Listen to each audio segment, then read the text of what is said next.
Ooh, yeah.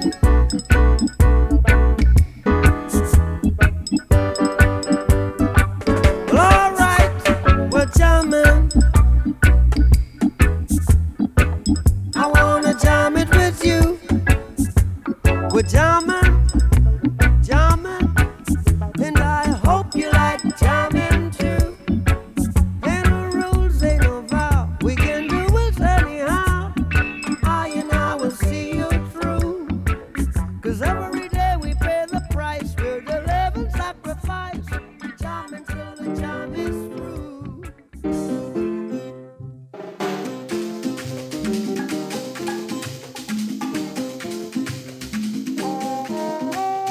Our journey started June 3rd at 6 o'clock in the morning as we headed to the Miami airport.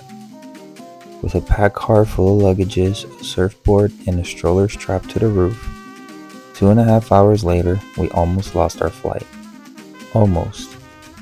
Once we got in the plane, it felt like it barely took off, since it only took 45 minutes for us to arrive. And well, what can I say about one of the most heartfelt places I have ever visited? The culture, the food, the atmosphere, and the true definition of what life and family should be. To say the least, Cuba is just it. The place that once upon a time was one of the richest places to visit in the whole world is now destroyed by communism and lack of government support. Between the poor architecture maintenance, tough living conditions, lack of food and resources, lies their culture, which in my personal opinion is truly what keeps the people of Cuba together. I have to admit, after this trip, I have a better understanding why Cubans are so proud to be Cubans. Some of these places we visited are stunning. Both of my sons are Cuban descendants. My wife has very little family in the States, so it was only fair for us to take this trip and introduce Luca and Nico, their family, their culture, and that no matter how little we have, there will always be someone that has less than we do. A trip like this adds so much value to their growth as men. The gift of giving is by far one of the most humbling experiences a young man can have. And this is why we came to Cuba, to give back. If you know a little bit about me, you know that surfing is my biggest passion. In an island like Cuba, I knew there would be surfers. And since the purpose of the trip was to give back, before I came, I had to find someone. And I did. So meet Anthony, a 20-year-old surfer from Havana. We connected so much as humans and as surfers. Ya tener muchas tardes y venir para acá y regalarle a todos los niños, ve, porque ese sufrimiento yo lo pasé por él también. A mí me ayudó una muchacha y eso de ver así los muchachitos así con playboy, pedazos de gocho, eso a mí me llega, me llega al corazón. Y yo quisiera, el sueño mío es venir con un camión de tablas y dárselas a todos. No como hay otras personas aquí que, ¿ves? Las venden, no las vendan, regálenlas ya. Sí. Las venden, no.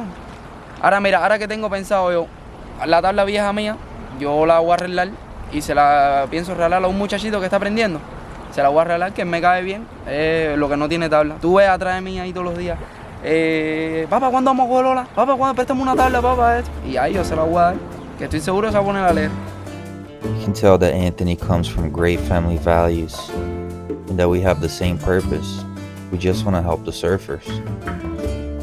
But we can't forget that this is Cuba. And since December 25th, 1991, Cuba has suffered its biggest economical impact. Vice President Gennady Yanayev says he has taken over as acting president. After the collapse of the Soviet Union, in Cuba known as the Special Period, Cuba has lost 80% of its exportation and importation revenue. So let's just say that surfing is not necessarily a priority. However, in 2020, since surfing was accepted as an Olympic sport, who knows? Maybe someday Cuba will have an Olympic surfing champion. For now, we can only do our part as a group of amateur surfers and help the people as much as we can. And this is why we are Surfing with Cuba.